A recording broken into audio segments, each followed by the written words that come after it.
আসসালামু আলাইকুম everyone, welcome to জান্নাস mini kitchen. আজকে চলে এসেছি আপনাদের টেনশন মুক্ত করার মতো একটা রেসিপি নিয়ে।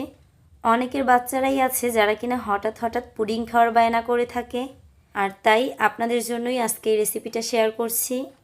যাই হোক, আজকে আপনাদের ঝামেলা থেকে মুক্ত করার জন্য রেসিপিটা শেয়ার করছি। চলুন তাহলে রেসিপি শুরু করা যাক। আজকে আমি আপনাদের মাত্র 2টা ডিম দিয়ে পুডিং তৈরি করে দেখাবো।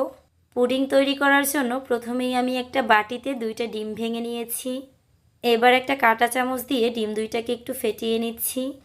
এবার আমি এই ডিমের মধ্যে দিয়ে দিচ্ছি 1/3 কাপ ফুটন্ত গরম পানি। এখানে কিন্তু একদম ফুটন্ত গরম পানিটাই দিতে হবে। এখন আবারও কাঁটা চামচ দিয়ে সব কিছুকে খুব ভালো করে মিক্স করে নিচ্ছি। মিক্স করে নেওয়া হয়ে গেছে। দেখতেই তো পারছেন ডিমের মিশ্রণটার উপরে কিন্তু ছোট ছোট বাবলস ক্রিয়েট হয়েছে। এবার আমি একটা চামচ দিয়ে বাবলসগুলোকে উঠিয়ে নিচ্ছি। সবগুলো বাবলস তুলে নেওয়া হয়ে গেছে। এবার আমি সরাসরি পুডিংটাকে ভাপে বসিয়ে দিব। এর জন্য চুলাতে একটা প্যানে পরিমাণ মতো পানি গরম করে নিয়েছি। এবার এই পানির মধ্যে 3 থেকে 4টা টিস্যু পেপার ভাঁজ করে দিয়ে দিচ্ছি, আর টিস্যু পেপারগুলোর উপরে বসিয়ে দিচ্ছি পুডিংয়ের বাটিটা। এবার একটা ঢাকনা দিয়ে ঢেকে পুডিংটাকে এভাবেই জাল করে নিব 10 মিনিটের মতো। আর ঢাকনাটার উপরে যে ছিদ্রটা ছিল সেটা আমি একটা লবঙ্গ দিয়ে বন্ধ করে দিয়েছি। এই সময়ের মধ্যে আমি পুডিংয়ের জন্য ক্যারামেলটা তৈরি করে নিব। এর জন্য একটা প্যানে চিনি নিয়ে নিচ্ছি 4 টেবিল চামচ।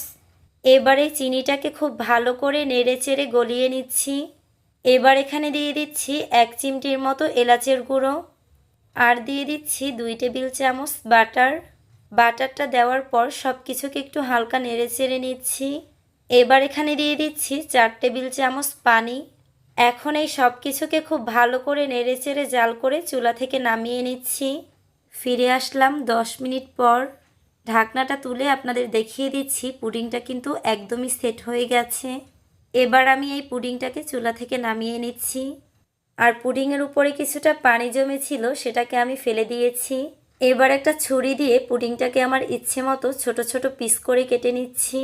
এবার যে ক্যারামেলটা বানিয়ে রেখেছিলাম সেটা এই পুডিংয়ের উপরে দিয়ে দিচ্ছি। এই তো তৈরি হয়ে গেল আমার 2 ডিমের ঝটপট পুডিংয়ের রেসিপি। আর পুডিংটা যে কতটা বেশি পারফেক্ট হয়েছে সেটা কিন্তু আমি আপনাদের ভিডিও শুরুতেই দেখিয়ে দিয়েছি। আশা করছি আমার আজকের ভিডিওটা আপনাদের অনেকেরই কাজে আসবে। আজকের মতো এখানেই বিদায় নিচ্ছি। সবাই ভালো থাকবেন। আল্লাহ হাফেজ।